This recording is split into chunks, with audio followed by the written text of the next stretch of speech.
Welcome to another episode of Out of the Woodwork podcast, brought to you by Axminster Tools with me, Sean Evelegh. In this episode of Out of the Woodwork, I talk to materials-based artist Leila Smith. Often described as a metalworker, Layla is very much a woodworker at heart. Her love of materials exudes through her installation art and sculpture work, and she is passionate about the exploration of materials and what they can teach us.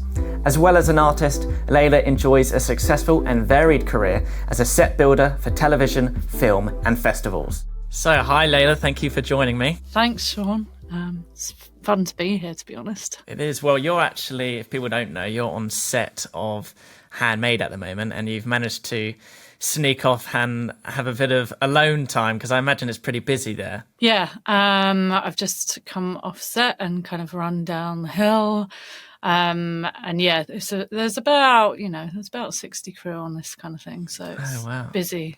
Okay, well, I think I want to talk a bit more about that later, because that's really interesting. But before we go into your current situation, can you tell me a bit about your background and how you got into making? Sure. There's the obvious, you go to art school and you start making sculpture. But actually recently I've been trying to kind of track back as to whether it comes from before that. I don't have parents that are hands-on makers or anything like that. I don't come from a descendancy of carpenters. So for me, it's always been a bit of a myth.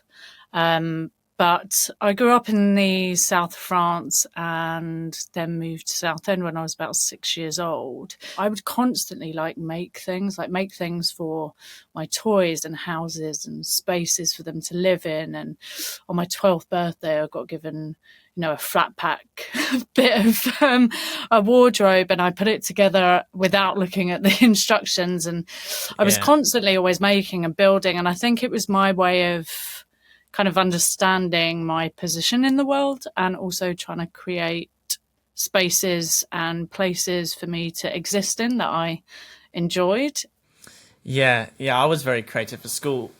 So what subjects did you take at school? When it got to GCSE, I was like, I want to take art, music, psychology and product design and textiles. Plus the science and the maths and stuff. And I was kind of warned against it in terms of the coursework being too much. But yeah, so hugely creative subjects I took. And then at A-level, I took psychology, biology, art, and product design. Okay. Yeah, I think with very creative people, especially at a young age, if you know that's a direction you want to go, you want to specialize so early. Like when I was in GCSE, I did, I think, drama, art, design technology, and I think food technology actually. and then in A levels, I then specialized just in art, design technology, like woodwork, and then drama. But it is interesting your point of there's more coursework to do, but it doesn't. Maybe coursework is the wrong word, because it doesn't feel like work, does it? If you're enjoying it, I would do that in the evenings anyway. Yeah, I mean, it was nights and nights of staying up with A2 pages out with portfolios, cutting and sticking and manic kind of creations. But I loved it. Yeah, exactly. And so you did textiles, you said, and woodwork, and you do metalwork. I heard people describe you as a metalworker, but you're more of a woodworker. Am I right in saying that? I wouldn't actually describe myself either as a woodworker. Okay. I would say I'm a maker. I don't really define myself by a material. Because I do use lots of different materials. And when I work at set building companies and stuff, the great thing is that sometimes I'll be polycarving or casting, and then suddenly it's like I'm welding, and then suddenly there's some woodwork involved in that project.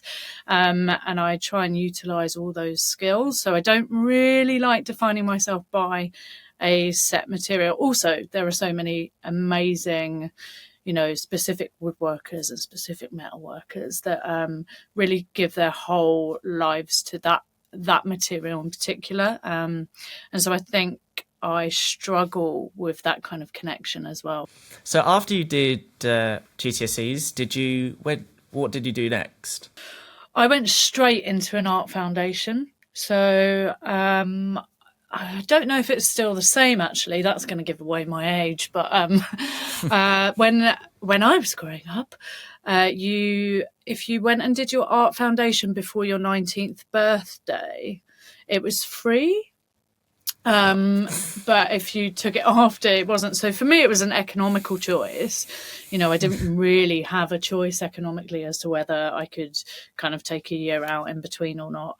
But I did choose to study in London because of the kind of ratings of the colleges there. And then the likelihood of you then getting into a degree at one of the London, arts universities. So I chose to do it in London, and much to the dismay of many people around me. Why was that? Well, I come from a lower than working class background, and I think it's just me and my mum. And people were like, why are you moving to London? How are you going to afford it? You've got to pay for your own rent, and you don't have to pay for the uni, but you have to pay for rent. And, just very dismissive of that, and saying, you'll end up selling the big issue, and all those, that's kind of silly rhetoric that comes with like people that study art or any kind of creative subjects. But I just went for it. I was like, I don't care. I was a very determined young lady, and I just went for it and made it work because I wanted it to work, and I knew it would, and I knew I'd be happy doing it. So, it was great. Great. One of the best decisions I've ever made. Well, that's exactly what I was just about to ask. I bet you don't regret that at all. And you went on to become a technician in Central St. Martin's in their woodwork department. Yeah. At that point, did you think, okay, I like wood? Or more than metalwork, or why does Central St. Martin's have a metalwork department? They do. It's funny, in our universities, metalwork gets used a lot, but there's never as much money in the metalwork department. So often they have less technicians. So they did have a metalwork department, and I was mainly metal based at that point. But when you work with metal, you often have to make jigs and you have to utilize wood, and there are a lot of transferable skills. Obviously not, a very, very basic transferable skills. You learn how to build, you learn how to make, you learn how to screw things together, So I'm not saying that if you're a metal worker, you can become a world-class carpenter. But it was that the openings were in woodwork, and the head technician, who was, I owe a lot to at the time, gave me the job. I went through the application process, but I think he wanted to have some young people there, and knew that you could learn woodworking skills, but you couldn't necessarily learn how to cope within the environment of an art school and with the kind of problem solving that comes with teaching art students. I'm ever grateful to him for giving me that opportunity, especially because I'd just graduated. Yeah, Central St. Martin's I always thought is obviously one of the most famous art schools, but I didn't know how big their woodwork department was. Is that people's go there and they specialize in woodwork, or is it just you can, if you want to do some like sculpt work, you can do that? What was the type of work being produced there? So the workshop that I worked in at St. Martin's, they actually have a few, because you've got the foundation building, which now is based in Archway. I'm not sure if that's still the same.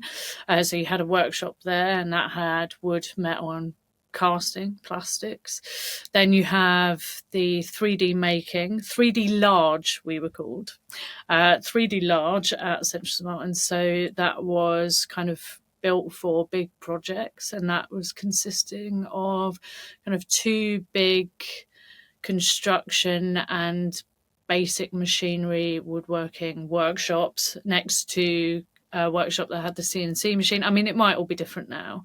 Next to a metal workshop, and then a casting workshop at the end. And then upstairs, above that, you had 3D Small, which was to cater for the model makers and the architects and the graphic design students. But it's a kind of transdisciplinary workshop, because you have all the students there that aren't just art students. They're designers, they're graphic designers, they're fashion students, they are illustrators. It's full of all the different subjects that they cover there that are all creative, and I think it's really important to allow access for any of those students to use the workshops in order to fulfill their ideas, and not limit them, because who's to say that a fashion designer doesn't want to suddenly stitch together panels of metal to make sort of a chainmail dress, Yeah. And I think having access to those workshops is really, really important. Were you allowed to sort of grow your portfolio while you're there? Did you have access to the workshops? We did have access to the workshops, which was really great. So we could use it in our own time as long as there was somebody else there, somebody else present. So I actually started taking on some freelance work and some commissions and doing bits and pieces outside of the job as well, which helped me then go on to my next phase, which was becoming a freelancer. And I learnt loads. I learnt so much. Yeah. Well, I'm interested in your freelance work because you're a set builder for festivals, television and film, and theatre, isn't it? Can you talk a bit more about that? Yeah. I think it's transgressed through those stages. So, I'd get the odd commission, or I was part of a band at the time and they needed a set building. And so I did that. And then I went and worked at the National Theatre, but that was actually as a metal worker.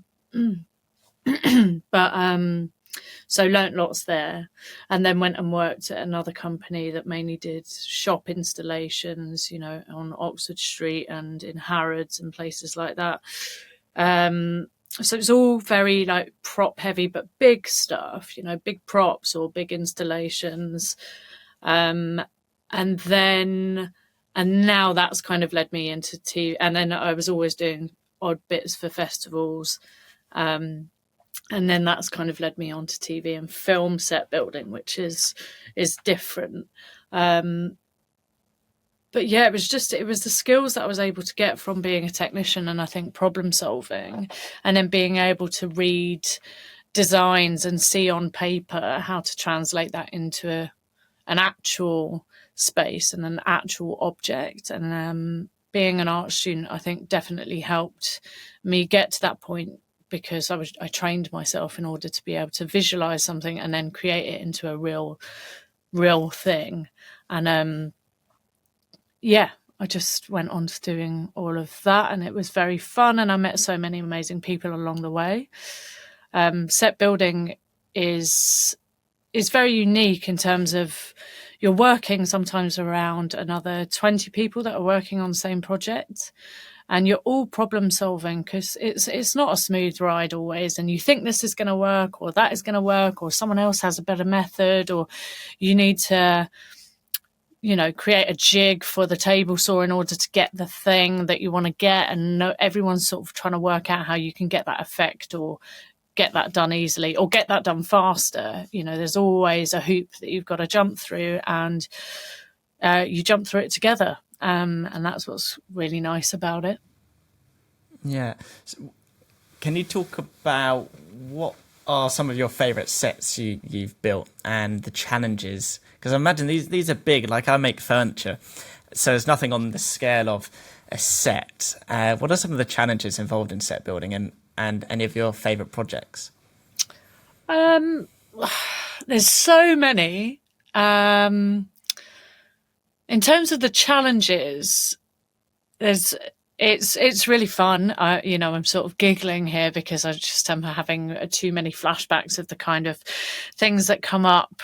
You spend 2 weeks building something and then suddenly, and sometimes you're building something, but another company has been outsourced to do kind of the motorization of it, or they're doing the glass, or they're doing another element that for whatever reason where you're working can't fulfill those needs.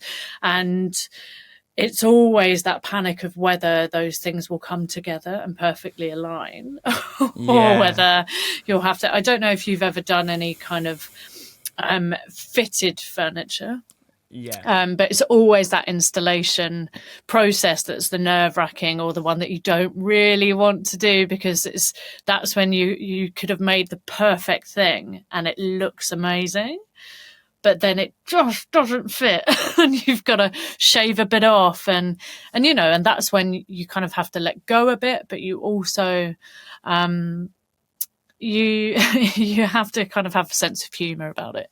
You have to realize that not everything is perfect, and when things are handmade, they aren't necessarily going to work first time, and sometimes they do, and when they do, it's like a hurrah, it does work. Or Celebrate. You can panic about and you can set the boundaries, and you're all talking in the workshop for like a week, like, but what if it doesn't fit, and what if that bit doesn't align, and do we need to do this, and do we need to do a dry run, and you can panic about it, and then it's just totally fine, and you're like, oh, I thought that was going to be really difficult, and then on the other hand, you might think something's going to be really easy, the classic, oh, it'll take me an hour. And then 5 hours later, you're kind of sweating off your brow, and you're crying, just being like, I can't believe this is taking so long. And it's those moments that I guess sadistically love. Yeah. Do you watch the programs that your sets have been featured in? Do you like, oh, I did that? Do you like see it on the screen? No, and I'm really, really, really bad at taking photos. Really, really bad at taking photos of the work I'm doing. Apart from the fact I sign NDAs all the time, so that's non-disclosure agreements about anything that I'm making, especially now, especially the work that I'm doing now. There might be hundreds of snapshots on my phone, but I can't show them to anybody, and I can't use the social media outlets for personal kind of publicity and put them on there, which can sometimes be a little bit frustrating. And sometimes I'm only involved in a small part of the project. And then it's amazing watching it come to life. When I was working in theatre set building, I didn't see a lot. I mean, with metalwork, the funny thing about it is that a lot of it is never seen. You are the skeleton, you are the structural integrity behind what everyone else does to make it look pretty and look amazing. And so that's interesting. And I've thought about that recently, about psychologically what that does. And also, sometimes it's really boring. It's a lot of framework. But if that framework wasn't there, then the set wouldn't stand up. So there's a little bit of gratification and a little bit of an anonymity, which is nice. Which is nice, to be honest. Yeah. Is your name in the credits of these? I hope they are. I think it is. I think there's a certain rule, like you have to have worked on something. I know in film, because I recently worked at a construction company for a big film, and I think you have to work on it for longer than 3 weeks in order for your name to be credited on like the titles. So hopefully mine will be, because I was there for 6 weeks. Yeah. But there's huge teams of people, films is another entire planet, and it's incredible to watch, incredible to be around. So many talented people, and you learn so much just from, watching how a scenic painter is just doing something, and you're like, what? That's incredible, incredible artisans and skilled people. Out of the Woodwork is brought to you by Axminster Tools.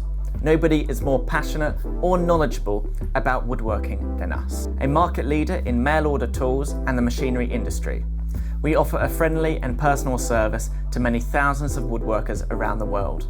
Whether you're a trade professional, a business owner, an education leader, an amateur DIYer, or a hobby enthusiast, we share your passion. Discover more from Axminster Tools. Just visit www.axminstertools.com. I'm not sure if you've seen online, there's, I should know his name, but I watched this YouTube channel he's a movie prop maker, director, and it's fascinating seeing the props they use for movies, because there's a whole other aspect people don't think about in terms of like sound. So like he makes these ice cubes that are made from like clear silicon, so then they don't rattle in the glass. Yeah. And he also worked on like Jurassic Park, and he showed how he made the eggs, the dinosaur eggs. Yeah. Is that the type of stuff you like to do? That's some stuff that I have done. I was injecting some eggs with green dye. Really? You have to, it's other things like you have to make sure everything's food safe. You have to check people's allergies.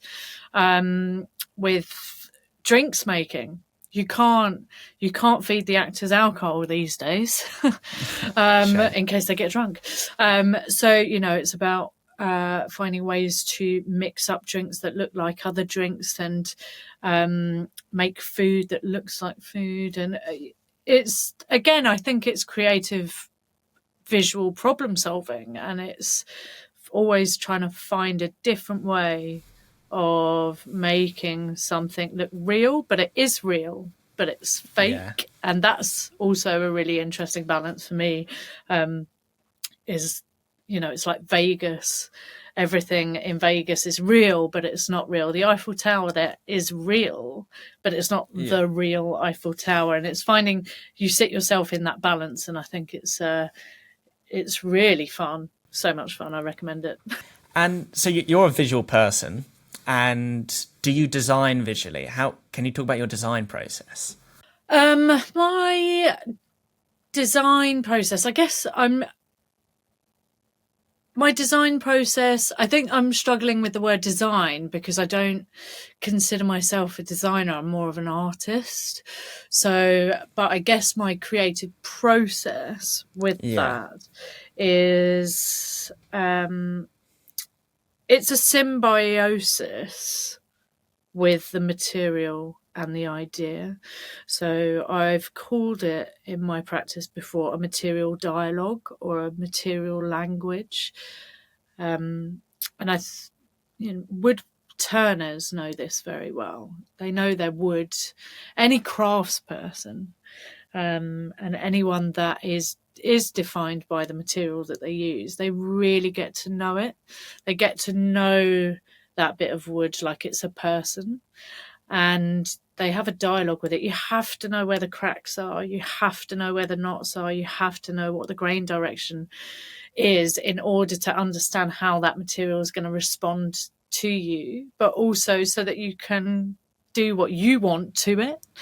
And it's kind of, I don't want to use the word a manipulation, but it's understanding that character in order to get what you want out of it. And in the way that I work with materials, I work like that. And so if I have an idea, that idea might be because I've seen a beautiful plank of wood or a shape of metal that I like, and then I just want to showcase it. So I'm trying to think about ways to do that.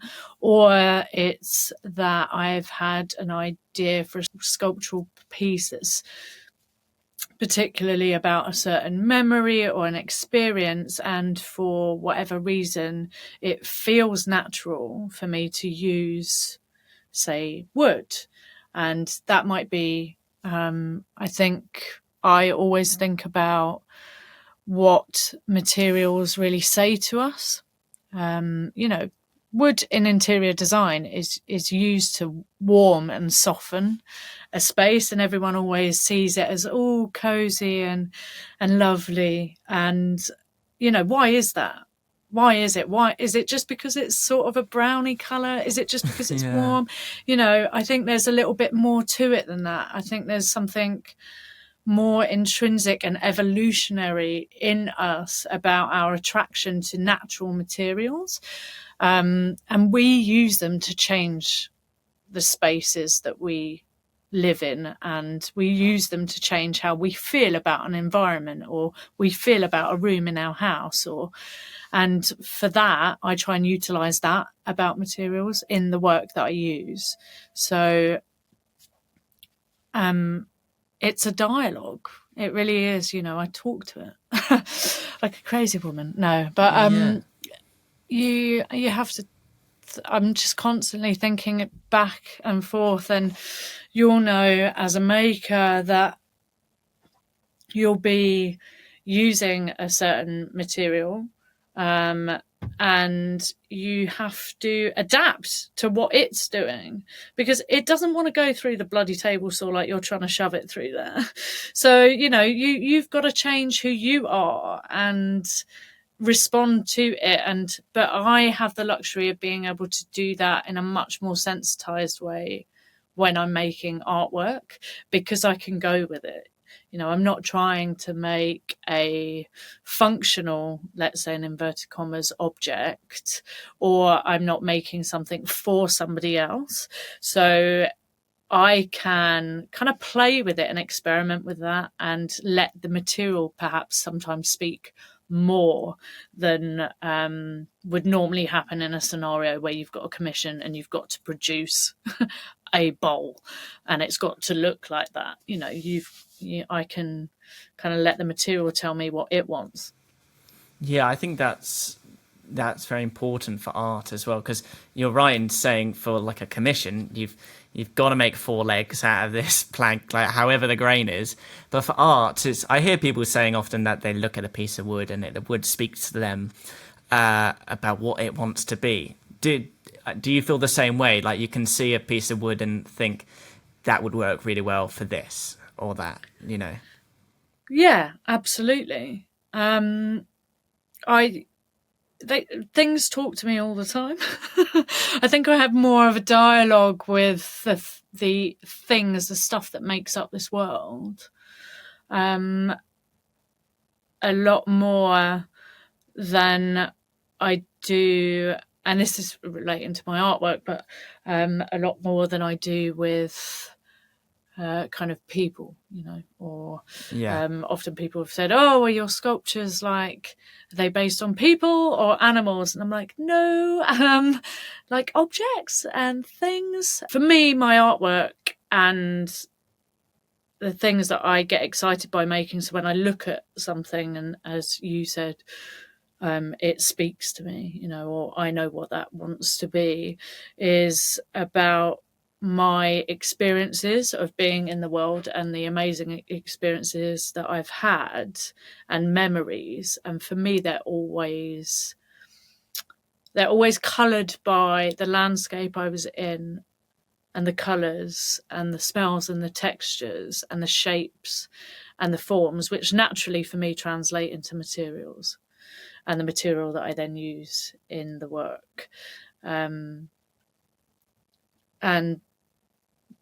I get to understand myself a little bit more when I do that.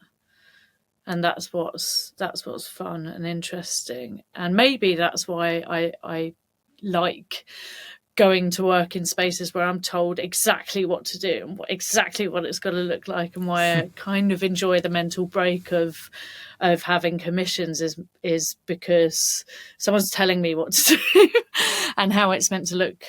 And maybe that rigidity against the kind of freedom that I feel when I'm making my artwork is the kind of balance that I need in life in order to really enjoy making.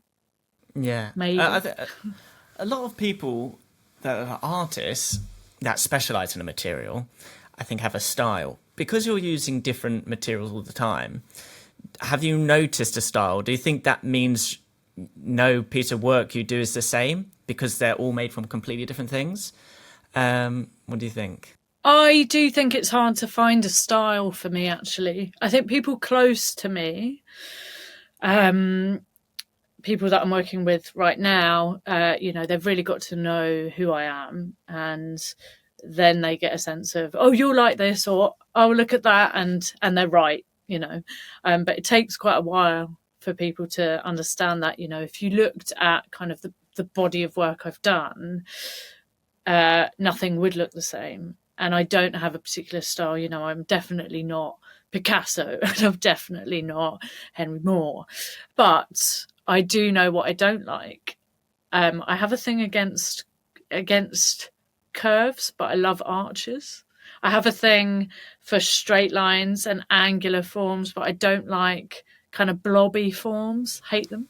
And it's just it's a strange thing, but I know what my style is. I know what I like. But I think the reason why none of it looks the same is not just because of the material. It's probably because I'm exploring quite varied universal subjects, or at least they're not universal. They're from personal experiences, but I want them to be universal. I want someone to be able to see themselves in it. I recently went back to France, and it's been 10 years since I'd gone back, or 8 years. And I went back with my mum for 2 weeks, and I had very, very visceral feelings and memories when I was there, and was able to align where I said earlier, I don't like wiggles or I don't like wiggles, but I like curves and arches. And I've always said I don't really like square windows. I don't like square windows. You must hate most buildings. I need arched windows in my house, or like round ones. And I just always thought it was a quirky, funny thing. But then when I went back to France, I could pinpoint exactly why, from the buildings that I grew up around and the spaces that I grew up in, but I'd never been able to pinpoint that before. Wow. Yeah, it was really, really surprising and deep, and even the plants and the trees and the way that they look and how different they are, because I'm from the south of France, it's actually really tropical, very tropical climate. And, there's humongous cacti growing out of the grounds everywhere and out the walls, and the trees are all very kind of bonsai-ish and knobbly and grow crazy. They're not straight up, straight down evergreens. And I just realised how much of that subconsciously has fed into my aesthetic, and how much of that I wasn't able to pay attention to because I didn't stay there. Things like that are very interesting to me, and I like to find out, what it is about experiences. And I don't mean necessarily like big experiences, like they're not big memories. They're a Madeline moment, as Proust called it. I don't know if you know about that, but it's that moment where, someone walks past you in the street and they happen to be wearing that perfume of an ex-lover or of a deceased loved one, and the whole memories of that person comes flooding back to you in that second, but you never would have pinpointed that to that smell unless that happened. And it's those kind of little flashing moments that actually then reverberate through your entire being and make you kind of question your existence and make you question those experiences and what they've done to you and what they've taught you, that's what informs my work. So there'll be a flash memory for me where a particular part of a building just seems really poignant in my head, and then I want to recreate that in one way or another. Wow. I haven't heard that before. That is really interesting. A big experience for you was creating this installation. I don't want to put words in your mouth. I want to hear it from you. But the installation you did in Covent Garden, which then led to being, is it awarded? Is that the right word? Or chosen as one of BBC's 100 most influential women? I mean, that is on the CV. That is, isn't it? It is actually on the CV. I don't know how much. It should be. That was a huge shock. That was a huge shock. I mean, the president of Chile was on that list. I mean, I was like, you can't put me on that list. That is not fair. Were you above that? Were you above her? On them. It's not ordered. Thankfully, it's not ordered. I think that would be unfair, but I'd definitely be right at the bottom. No. But it was, I guess, yeah, it was a big experience. It was a funny, these experiences happen to me a lot. I was one day doing my master's at Glasgow and I got a phone call from someone at the BBC, and they said that I had been recommended to them via somebody's name and somebody's name. Those two people I'd never heard of before in my life. And I was like, bizarre. But from Black Horse Road workshops. And I was like, well, I know the workshops, but I've never been there. Anyway, so I was like, okay, I'm not going to sit here and go, I don't know who they are. I'm going to go, okay, yes. And they wanted me to go to London and be part of this thing. Just to advise was the original kind of proposition, if you like. They just wanted someone to advise. They wanted to kind of redesign a bus, or think about how they could redesign a London bus in order to kind of highlight or detract even from sexual harassment on public transport. And I was like, yeah, I'd love to be involved. I was actually working at Glasgow School of Art at the time, and I remember being very brazen and kind of going into work and being like, I need next week off. So being like, okay. And I was like, I've been asked by the BBC to be part of this thing and I need to go because it's important as a woman to tackle these problems, and they've asked me to, and so I got the week off, thankfully. And you'd be ruining it if you didn't let me. Yeah, exactly. And I remember getting the train at 4 a.m. and going there and then turning up, and kind of everyone in the production I was like, hello, I'm Layla, I'm here. You asked me to be here. And then sort of looking at each other like, yeah. Because they'd actually sort of forgotten I was coming type thing. And then like, maybe you could just sit over there with that team and discuss this and discuss that. And then it was a big explosion because then the Me Too thing happened that morning. And so there was a bunch of people that had got together to talk about sexual harassment on public transport. And then all of a sudden that morning, the Me Too hashtag went viral. And we couldn't believe it. We're all sitting there going, oh my God, what on earth? Like, what are the coincidences? And by the end of that day, so I was chatting to all the different kind of people involved. They were like, Layla, do you want to do an art installation on the bus? You're an artist. I was like, what? They're like, yeah, you can just do an art installation. You've got 4 days.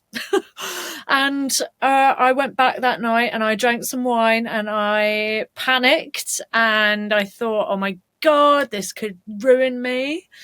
This could also be the best thing I've ever done, because it's a really tricky subject. And I was like, this is not my subject. I'm not a political artist. I'm not, I had all of the freakouts that you can have and the imposter syndromes and the I'm going to fail. But then I just got on with it. I just got on with it, and within the time frame produced something that I think was effective. I'm proud of what it meant, and I'm proud of what the team did. But obviously from my artist ego point of view, I'm like, God, it could have been so much better, and it should have been this and that. It was. Can you explain what it looked like? Development. I tried really hard to think about a way to not trigger people, because that was the other thing. We were like, what if people come onto the bus who have been sexually harassed or sexually assaulted? We had to be very mindful of how we approached it, and we weren't just kind of smacking people in the face with the obvious in order to make a point. So I went with a symbol, which I do quite often. Actually, I try and think about what symbolizes that, and that's why normally I choose the materials I do choose. So within my artwork, so I went with hands, because for me they are. If you look at it from one side, hands are often the thing that are used as the means for sexual harassment, but they are also helping hands. People help each other. If someone holds your hand, it's a loving thing. If someone holds your hand, that's them letting you know that they're there. And that was also what this campaign was about, was how do we let other people know. The Me Too thing was all about essentially everyone going, oh, me too, and feeling like there was a collective understanding rather than a silencing and a shameful perspective on it. And for me, using the hands was a symbol of both of those things, of it being, it didn't need to be the violator. That hand doesn't need to be the symbol of that. It can also be the sign of people helping raise each other up. So I had lots of foam hands that you kind of had to push your way through to get up the stairs. And then upstairs, we used the colours that are on the seats from the bus. So, they're normally like a blue, and then they've got primary school colours in order to make it a little bit more fun and more light. And we actually laser cut them out of latex. So kind of a bit creepy, but also like playful colours, and it was what we could get and that I thought would look kind of good hanging up on the bus. And then they were hanging up, and then we had very simple boards of cut out people with statistics on, and we had sound recordings that people could choose to listen to, so people could engage with the bus as much as they wanted to. And that was upstairs. We made a point of that being upstairs, so if anyone felt that they didn't want to face or listen to any of that kind of stuff, they didn't have to engage in it in that way. And downstairs was more informative of the ideas that we'd come up with in order to tackle these cultural and social issues. I can imagine it being really difficult, like you were saying, coming up with something that didn't upset people as they walked in, but it also, on the other hand, you want to make a point, Yes. It can't just be all like flowers. There has to be, this is an issue. Yeah, it was really hard at the time, but I didn't have time to think about it. It was 4 days, I think, and we could only work from 8 till 6. So, even that in the span of a maker's day is quite a short day. And there was only a certain amount of money, but we had 4 days. I had 4 days. And you got it done in the end, though. Everything got it done in the end, and it was from me delivering that they put me on the list, because they apparently just thought I was worthy of being on the list. I But I think think you it was definitely how I are. just took it on board and how I just kind of took it in my stride and just got on with it. And they were like, okay, yeah, you can get the thing. But it was a surprise, and they had me at Covent Garden at the bus, and they were like, no, Layla, you can't go anywhere because we might do some filming with you. And I was like, oh, I just want to go and see a friend. And they were like, no, you've got to hang around. And then I was You like, didn't know why okay, they were keeping you no. here. And then I sat on the bus, and they didn't keep it in the documentary. But then they came on the bus and were like, oh, so actually we've decided to give you it. And I was like, what? And I was like so shocked. I think my response was probably not good enough to go in the documentary because I was just dumbfounded and wanted to be sick, but also wanted to cry, all at the same time. So I think I probably pulled a very strange face. Wow. That is pretty special. Did they come on with like what, a camera crew and like a person Yeah. and interviewed you? Yeah. I wouldn't have been able to talk like your answers. Do you remember it? I remember the feeling inside of me at that moment. I do remember it. I then remember being stunned and then just pretty much calling everyone I knew, just going, what the have they done?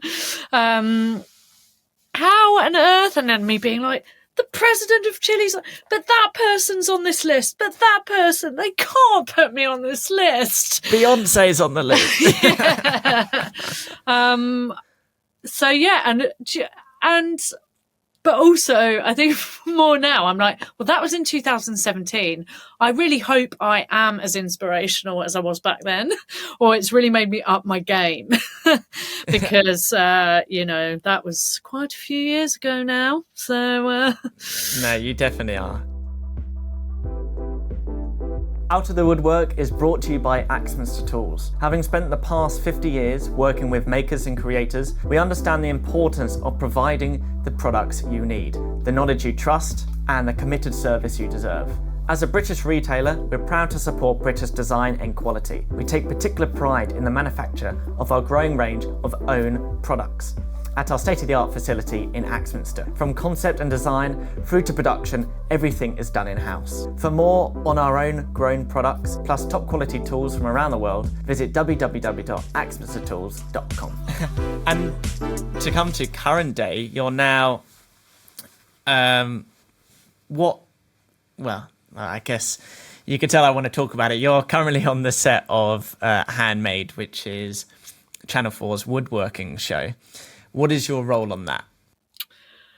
My role on the show is as technician. So there's a few of us, and we make sure we run a workshop. That's essentially what we do. We run a workshop and we make sure people don't chop off their hands, and that they have the technical support that they need. It's very unique and it's really fun. It's one of the best workshops I will ever be in terms of aesthetics. It's one of the most kitted out workshops I will ever be in, thanks to Axminster and Felder and Makita and all the other amazing tool companies that have absolutely saved us. And we have access to all of that. And it's my job is literally to shout at people to put PPE on. And also, make sure the cutting lists are all there, make sure everything is in working order in order for the contestants to actually do their best. I remember on the first series, because there's two workshops. You've got sort of the hand tool workshop where it's mostly filmed, and then you got the machinery shop. And I feel like that the odd clips they showed of the machinery shop, it was just so kitted out and so impressive. I hope that's shown a bit more. Do you think it will be in the next season? It is. It is shot a little bit more. I mean, I love the machine room. I love big machines, but I love machining timber. I love table saws. I love all the big stuff. And yeah, it is. Hopefully, I think it is going to be featured a little bit more in there. Awesome. Yeah. You being a technician on it, has it made you really want to do it yourself? I guess you wouldn't be able to now because people would see. But do you get a bit of a desire? I want to be making. I want to show what I can do. I definitely spend 90% of my time being like, oh, I want to go make something, or like, oof, that's a good idea, or oh, I want to try that, or oh, I just want to go on the lathe. And I'm surrounded by beautiful wood that I'm like, I just want to have a play with it. But in terms of being a contestant on the show, I would never, ever want to put myself through that. I think it is an incredible thing that they do, and it is incredibly difficult. And that's also why I love working on the show. Like, watching what they achieve is amazing, and it's so inspiring. And I learn so much from them, and watching how all of them work differently. And that was the great thing about being a technician as well. In my other roles, like, I would learn so much. I haven't made that thing that art student has just decided that they want to make. That's popped up out of their heads and their imaginations, and it's their design and it's their idea, but they might not have the skills and the knowledge about certain tools and machinery in order to execute it. But you work together with them to try and work that out, and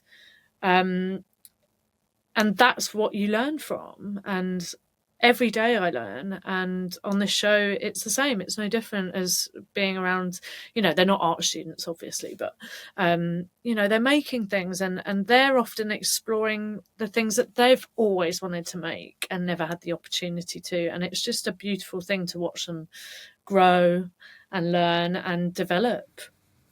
Yeah, and making the things they do in such a short amount of time is impressive as well. For people that haven't seen the show, could you give a kind of like a description of the format? And because I highly recommend everyone to watch it.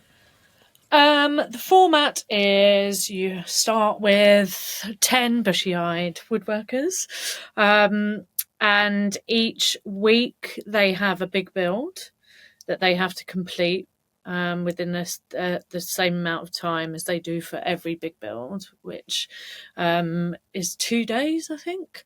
And they have a skills challenge within that, and that grants that, if someone wins that grants them immunity from being kicked out. So there's judging, and every week someone essentially loses the big build for whatever reason. And yeah, so it's a competition format show, and it's bonkers. It's bonkers. So good. It's so good. The opportunity to do it. If they were ever going to do the show and not film it, I think everyone would do it. But I think the TV aspect of it definitely puts me and the other technicians that work on the show off of ever entering that kind of thing. But it's really fun. Yeah. I think this show is really unique in terms of the people that come together to do it. Some of us have, this is our third series, and most of the crew are the same. I think the environment of working within a woodwork shop and with people that work with wood brings about like a certain kind of being and a certain, I don't want to say a certain niceness, but it's just very reminiscent of kind of campfires and people telling stories, and it's that warm humbleness.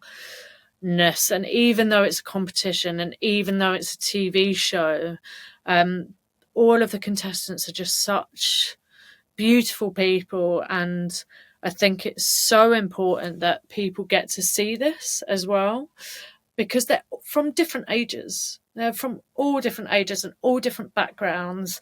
And it just shows that you can do it whenever you want to, and you can kind of follow your creative passion whenever you choose to. And there isn't the formula. So even though I went to art school and I was determined and I did this and I did that, there isn't a formula for how or when you should and can go into this kind of work as a maker. And I think it's really important to dispel that myth for people, especially people that really don't see themselves as creative or think that that's really far removed, or I can't possibly do that anymore because I've had my life. You can pick up a chisel at any time. And I think that's what this show shows very clearly and in a very beautiful kind of family way, because we are all a family here now.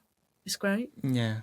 I think you got that in the first series, definitely. I got that impression that it was all the contestants, because it's rare that in a competition style format that everyone's so supportive and helping each other. And I recall, one person finishing early and then going and helping another person.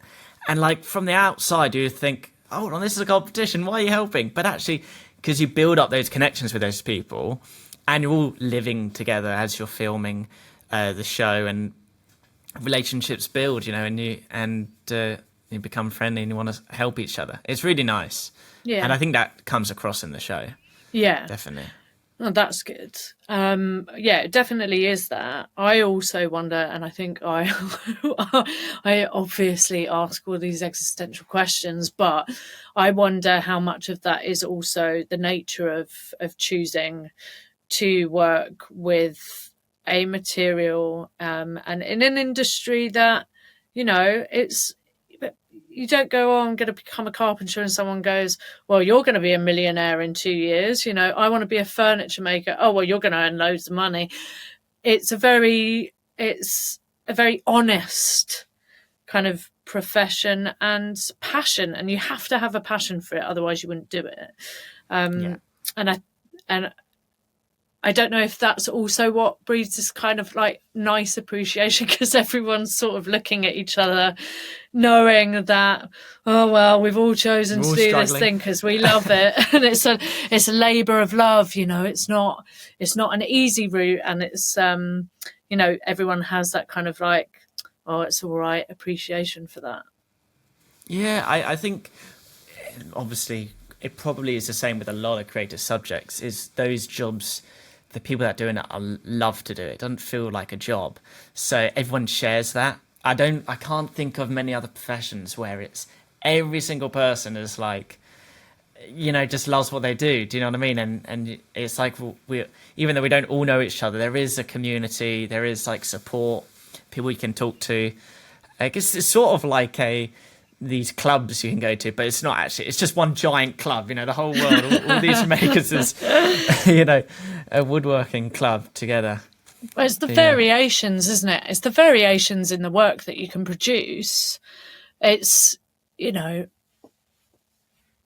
sometimes it's not even really a competition against who's the best woodworker, because it will just be the style that someone's doing something in. I've got loads, of course I've got loads of friends that are artists. They're my friends, and we share ideas and we share thoughts and we share processes and advice, because I'm not in competition with them, because they make completely and utterly different work to me. And it's the same in metalwork, it's the same in woodwork. There's so many different variations and styles and specialisms that you can do in it. I think it's very hard to hate someone that does woodwork, because it's you can find your own path within it, and you can find your own style and your own uniqueness without having to be in competition with the woodworker next to you. Yeah, I totally agree. So to round off the episode, is there any future plans? I'm not sure if you can even say if they're all top secret, but is there any future plans you got excited to work on, or a project that you haven't undergone but you are looking forward to trying in the future? I've had a very busy year, 2 years. This is going to be a little bit of a plug, but I've just started a business with my partner, and that's for providing things for TV and film. And the hope is that I can make bespoke things to help people in TV and film. That's kind of a small. So seeing how that develops is quite exciting. Obviously, we're going to finish up filming on this soon, which is sad, but hopefully there'll be another series if everyone watches it enough. Yeah. And then I'm really excited to get my teeth into the next project, actually, which isn't a project, by the way. It's not that I have it lined up. I'm ready to kind of move into the next phase, and I think that I am going to try and push myself towards art direction. Joining forces with your partner sounds pretty exciting, definitely. And you can kind of fuse the two. Doing art direction is similar to that, isn't it?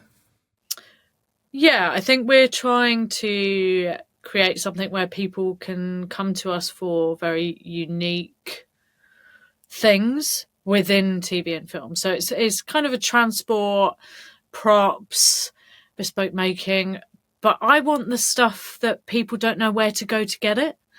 You know, yeah. I want to be the kind of maker or art director that people are like, oh, this is a mad idea and we've never seen it before and we don't even know if it's possible. But if it is, we know someone that might be able to make it happen. And that's what I'd love to do. You know, I think that would be really exciting, rather than just kind of providing the things that already exist in the industry or even, you know, within TV and films. Yeah. You'll have to come up with interesting, like a name to kind of convey that we do all the everything. We do everything. We do. What would you name that? As in, like, I don't know. I couldn't even think of it. But if you come up with a name that someone, you know, if they're typing in on Google, like stuff that doesn't exist, I'll make it for you. Type of thing. Yeah, exactly.